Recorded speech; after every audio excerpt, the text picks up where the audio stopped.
नसली रसूल करीम अम्मा बाद फ़ौज़बिल्लाहि मिनश्शैतानिर्रजीम बिस्मिल्लाहिर्रहमानिर्रहीम। उम्मीद करते हैं नाजरीन आप खैरियत से होंगे और हमारी दुआ है अल्लाह पाक आपको अपने हिफ्ज़ व ईमान में रखे, हर तरह की सलामती हो।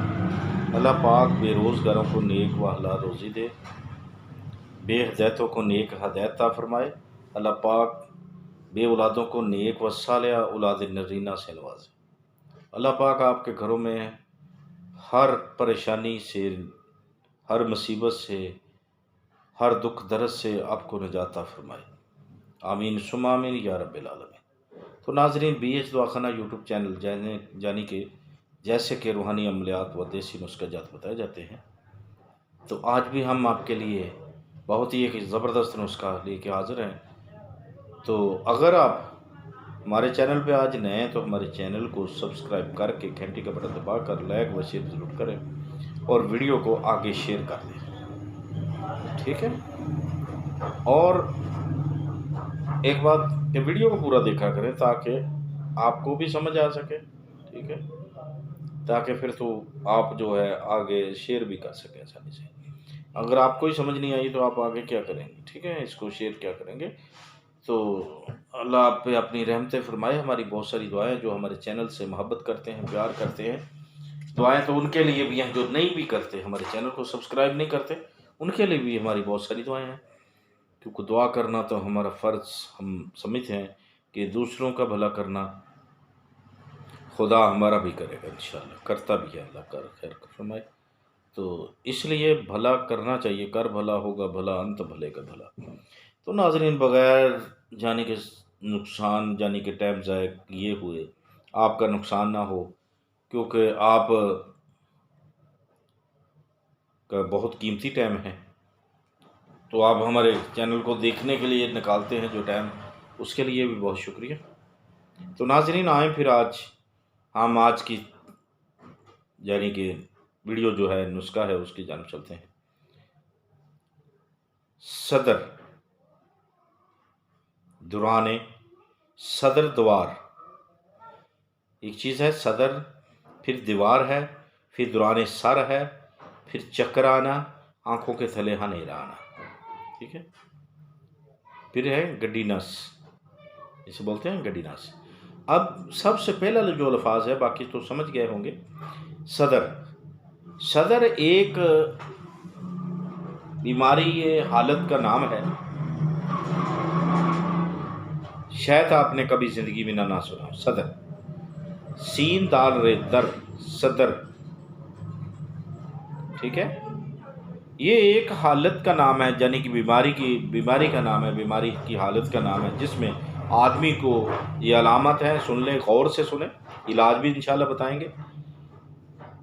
आदमी जब कहीं बैठा रहे या दम खड़ा होता है तो उसके दिली हरकत भी तेज़ हो जाती है और आँखों के नीचे अंधेरा भी छा जाता है, कान बंद हो जाते हैं, ठीक है।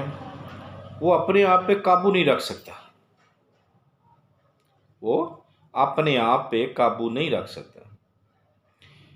या तो किसी का सहारा चाहता है, लेता है, या फिर गिर जाता है, उसको कोई होश नहीं होती इस चीज़ की, ठीक है। संभलने की कोशिश बहुत करता है मगर संभल नहीं सकता।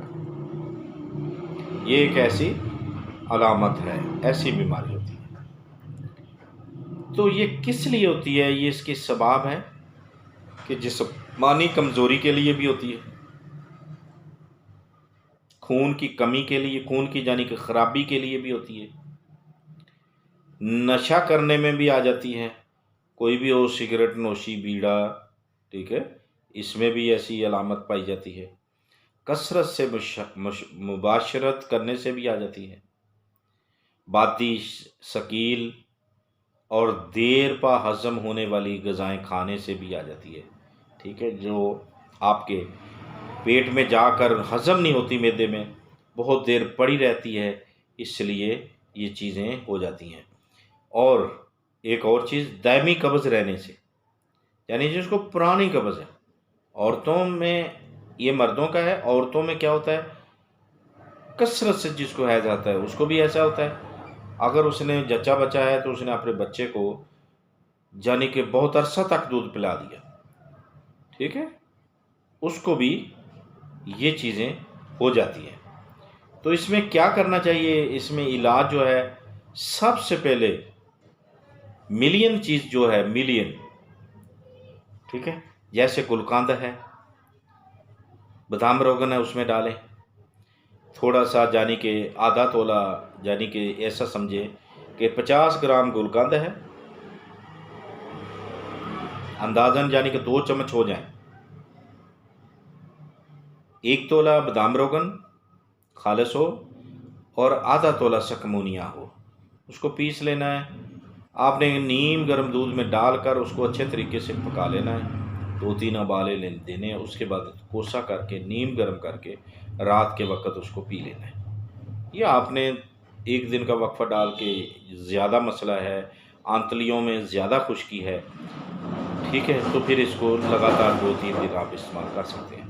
नहीं तो 2-4 दिन के बाद इसे इस्तेमाल करें। पहले सबसे पहले आपकी आंतलियों में खुश्की का ख़त्म होना बहुत ज़रूरी है, यानी कि जब ये चीज़ें ख़त्म हो जाएंगी, खुश्की आपके आंतलियों की ख़त्म हो जाएगी, जिसकी बिना पे दिमाग में तरोताज़ा के लिए आपने कोई भी ऐसी अच्छी मजून, दिमाग के लिए दमागून भी है और भी मजूनें बहुत सारी हैं, वो आपने लेनी है। नहीं लेनी तो आप शीरी बादाम ले लें, ठीक है, अखरोट ले लें, चारे मगज़ ले लें, इसको मिक्स कर लें, इसको खाएं। लेकिन खाने का ऐसे ही तरीका है, कम खाएं इसको, नहीं तो भिगो लें, भिगोने के बाद काफ़ी देर भिगोने के बाद रात भिगोया सुबह निकालें, सिर्फ गिरी भिगोनी है, चारे मगज़ भिगोने हैं, ठीक है, अखरोट के जो मगज़ात हैं वो नहीं भिगोने, पानी में भिगो कर रख दें, सुबह निकाल कर उसको छील कर बादामों को, चारे मगज़ भी साफ़ करके डालें, फिर निकालने में सफाई अच्छे तरीके से नहीं हो सकती, पहले साफ़ करें। तो इसको तीनों चीज़ों को जो उसमें मिश्री डालना चाहते हैं अगर तो डालें, नहीं तो वैसे भी खा सकते हैं। यानी कम अज़ कम भी 4 से 5 गिरी, ऐसे ही 1 अखरोट के मगज़ मुकम्मल, 1 अखरोट के, और आधी चम्मच जो चारे मगज़ हैं, छोटे वाली अगर है तो बड़े पूरी चम्मच ले लें, बड़ी है तो आधी ले लें। इन तीनों चीज़ों को आपने खा जाना है। ऊपर से आप दूध वगैरह पिएँ, खालिस दूध पिएँ, डिब्बे वाला दूध ना पिएँ। तो इंशाअल्लाह इस मामले से आपको अल्लाह तबारक ताला हमेशा के लिए निजात दे देगा, शफ़ा मिल जाएगी, दिमाग भी तर हो जाएगा, आंतलियाँ भी खुश्की से तर हो जाएंगी। तो और भी कई बीमारियां जिनके हमने नाम नहीं लिए, उनसे भी आप बच जाएंगे। जैसे कि दिल का दौरा होता है, दिल का अटैक होता है, फेफड़े का मसला है, गुर्दों का मसला है, इंशाअल्लाह तबारक ताला कब्ज़ जो है 72 बीमारियों को पैदा करती है। कब्ज़ से बचें। अक्सर लोग इस चीज़ को, लेडीज़ ख़वातीन हुई, मर्द हजरात हुए, इस चीज़ को मामूली बात समझते हैं। कब्ज़ मत होने दें, ठीक है। हफ्ते के बाद या हफ्ते में 2-3 दिन बाद आप जो है इस चीज़ को लें, कब्ज़ ना होने दें, आंतलियाँ खुश्क ना होने दें, तर रखें ताकि ईज़ी आपको खाना आ सके। तो देखते रहिए हमारा बिया चलवा खाना यूट्यूब चैनल। अगर ज़िंदगी ने साथ दिया तो अगली वीडियो में ज़रूर मिलेंगे। तब तक के लिए हमें इजाज़त दें। खुदा हाफ़िज़।